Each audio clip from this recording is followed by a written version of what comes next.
நான் கல்கி படம் பார்த்துட்டு வரேன். என்னை பொறுத்தவரையிலும் நான் அதில் வந்து ஒரு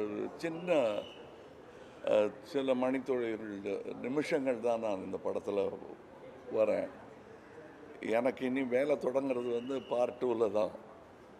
அதனால் நான் கிட்டத்தட்ட ரசிகர்கள் பார்க்குற மாதிரி தான் நானும் இதை பார்த்தேன், வியந்து பார்க்குறேன். உலக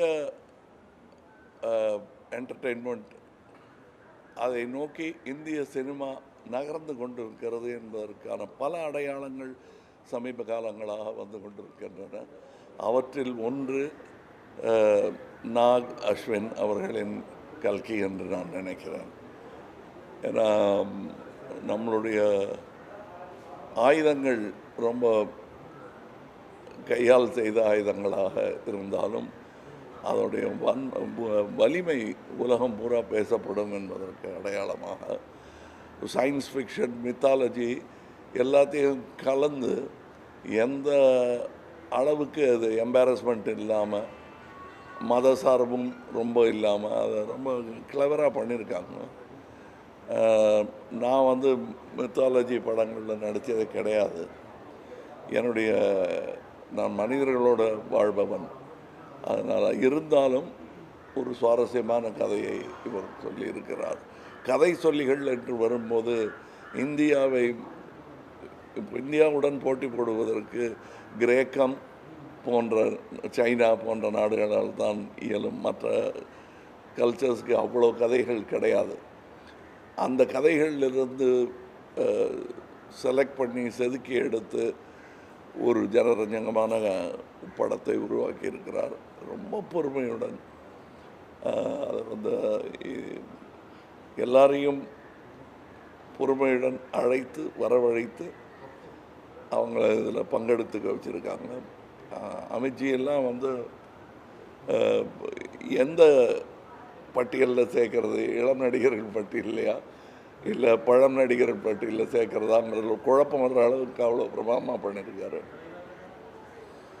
இதில் வரக்கூடிய இது வந்து ரெகுலர் ஒரு ஆந்திராவில் இருந்தோ அல்லது வடநாட்டில் இருந்தோ ஒரு படம் வரும்போது ஒரு டியூயட் எத்தனை இருக்குது, ஃபைட் எத்தனை இருக்குதுன்னு, இதில் டியூயட் எத்தனை இருக்குதுன்னு கேட்டால் இல்லைன்னு கூட தைரியமாக சொல்லலாம். ஆனால் ஃபைட்ஸ் எக்கச்சக்கமாக இருக்குது. இது குழந்தைகளை எண்ணி எடுக்கப்பட்ட படம் மாதிரி தான் எனக்கு தெரியுது. நீங்கள் என்ன தாடியில் கொஞ்சம் வெள்ளை தெரியுது, நீங்கள் குழந்தைகள் படத்தை ரசிக்கிறீங்கன்னா எல்லாருக்குள்ளேயும் குழந்தை இருக்கிறது என்பதை நினைவுபடுத்தும் ஒரு படம். இது ரெகுலராக வர்ற பாட்டுகள் அந்த மாதிரியெல்லாம் பண்ணாமல் வித்தியாசமாக ஆனால் ஜனரஞ்சகமாக செய்திருக்கும் ஒரு முயற்சி. இந்த முயற்சியில் என்னாலும் கைகோர்க்க முடிந்தது என்பதில் மகிழ்ச்சி. இனியும் இந்த கூட்டு முயற்சி தொடரும் என்பது தான் எனக்கு மனதில் சந்தோஷமாக இருக்கிறது. அடுத்து இன்றைக்கி இங்கேருந்து நேர சிங்கப்பூரிலிருந்து தொடங்குகிறோம். இந்தியன் 2 இங்கேருந்து ஆரம்பித்தோம், சென்னையிலேருந்து ஆரம்பித்தோம், பம்பாய் போனோம். இப்பொழுது அடுத்த பயணம் அதற்கு தொடங்குகிறேன். ரொம்ப சந்தோஷமாக இருக்குது. இதை பற்றிய செய்திகள் எல்லாம் உலகெங்கிலும் இருந்து வந்து கொண்டிருக்கிறது. நல்ல செய்தியாக இருக்கிறது. இது இந்திய திரைப்பட தொழில் அதற்கே வலு சேர்க்கும் என்று நான் நம்புகிறேன், ஆசைப்படுகிறேன்.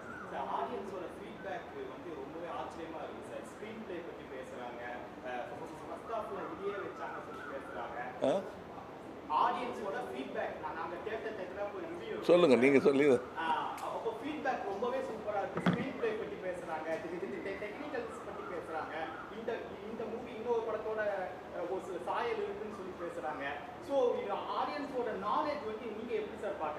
இல்லை ஆடியன்ஸுக்கு தெரியாதுன்னு சொல்கிறது, ஜனங்கள் இப்படித்தான் சொல்கிறதெல்லாம் வந்து இயலாதவரின் கூற்று.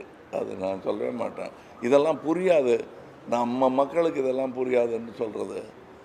அது எப்படி பாட்டு இல்லாத ஒரு ஜேம்ஸ் பாண்ட் படத்தை கூட்டமாக போய் பார்த்துட்டு வர்றாங்க.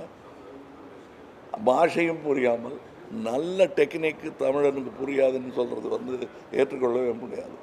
மொழியே இல்லைனாலும் தமிழர்கள் வந்து நல்லா இருந்ததுன்னா பார்ப்பாங்க. நான் சின்ன பையனாக இருந்தபோது செம்மீன் ஒரு படம் மொழி மாற்றம் கூட செய்யப்படல, சப்டைட்டில் கிடையாது. நான்லாம் 2 வாட்டி பார்த்தேன். எதுக்காக பார்த்தேன்னு இப்போ கேட்டால் எனக்கு சொல்ல தெரியாது. ஆனால் எல்லாரும் போய் பார்த்தாங்க. சென்னையில் 100 நாள் ஓடிச்சுன்னு நினைக்கிறேன், அது ஞாபகம் இல்லை.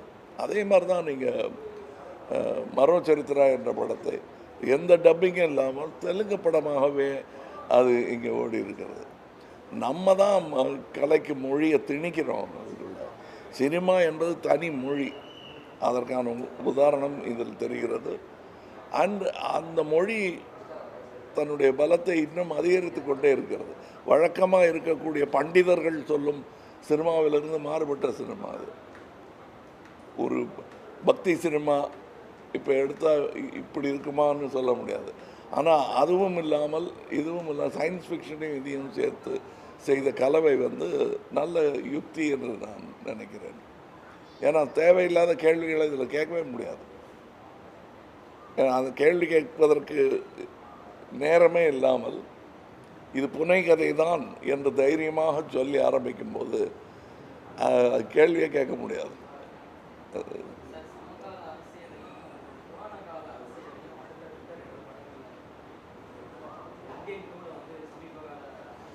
இதிலிருந்து என்ன புரியுது?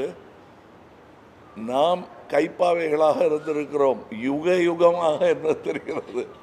அப்போவும் அரசியல் இருந்திருக்கு, இப்போவும் அரசியல் இருந்திருக்கு.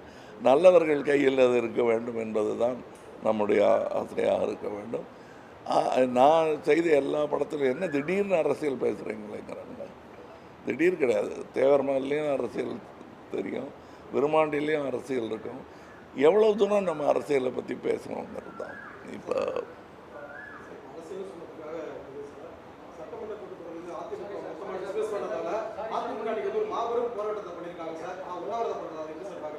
போராட்டங்கள் தொடரும், சட்டம் வெல்லும்.